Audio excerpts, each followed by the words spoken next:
Yo, mesdames et messieurs, mes chers frères leaders, mes chers frères entrepreneurs. Aujourd'hui, je vais vous parler d'un problème vraiment que les jeunes font qui ne les donne pas la possibilité de pouvoir avancer dans la vie. Ne sortez jamais, ne sortez pas de la maison de la maison familiale tant que vous ne vous êtes pas suffisamment préparé. C'est-à-dire, ne sortez pas de la maison familiale pour aller louer tant que vous ne vous êtes pas suffisamment préparé. Mesdames et messieurs, mes chers frères, mes chers frères entrepreneurs, laissez-moi me présenter. Je réponds au nom de Roméo Djitaba. Je suis le promoteur du cabinet Djitaba. Générique.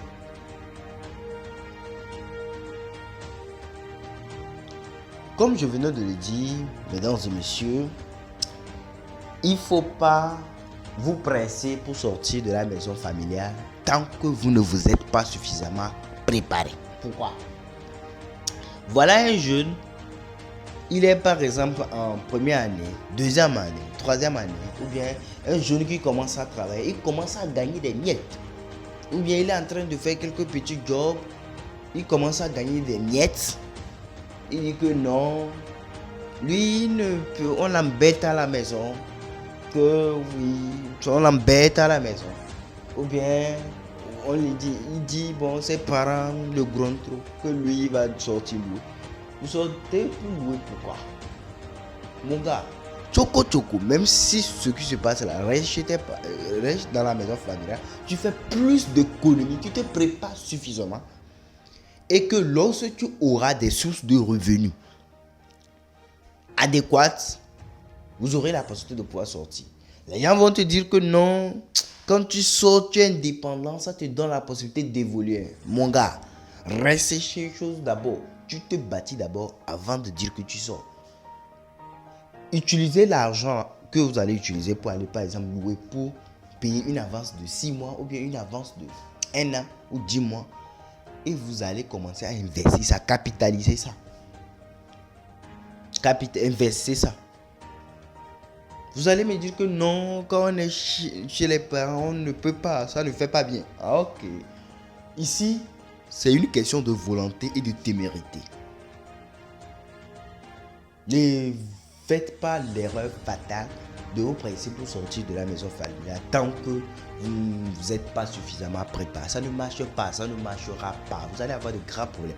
Et lorsque vous sortez comme ça, et généralement vous aimez, les gens de personnes aiment sortir quand ils sont dans les palabres avec les parents ou bien les frères ou bien là-haut ceux qui les hébergent. Lorsque vous essayez de faire ça, vous partez. Le vrai problème, c'est que les gens prient que vous échouez. Les gens prient que ça ne marche pas pour vous.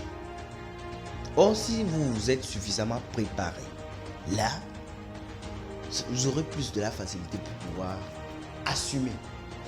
Ne vous pressez même pas. Et je vais vous expliquer ce qui vous attend lorsque vous pressez pour sortir. C'est que lorsque vous pressez, vous sortez. Premièrement, au début, on a l'argent, on s'est quand même un peu préparé.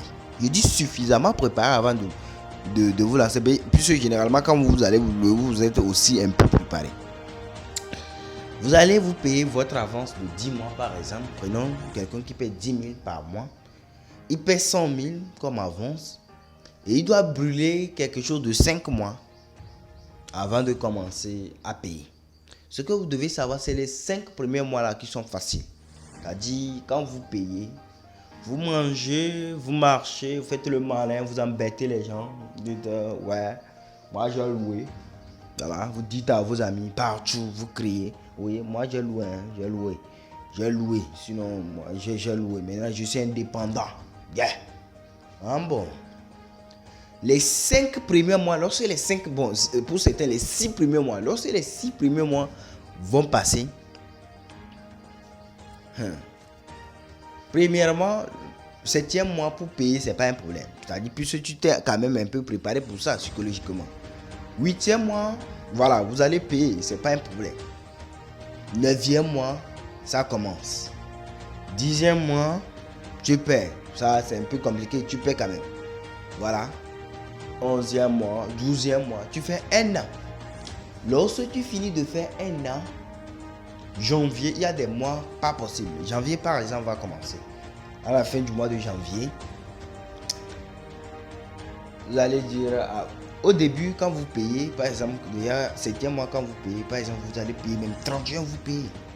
Le 30, vous payez. Le 29 même, vous payez. Même le 18, vous payez. Avant même la fin du mois.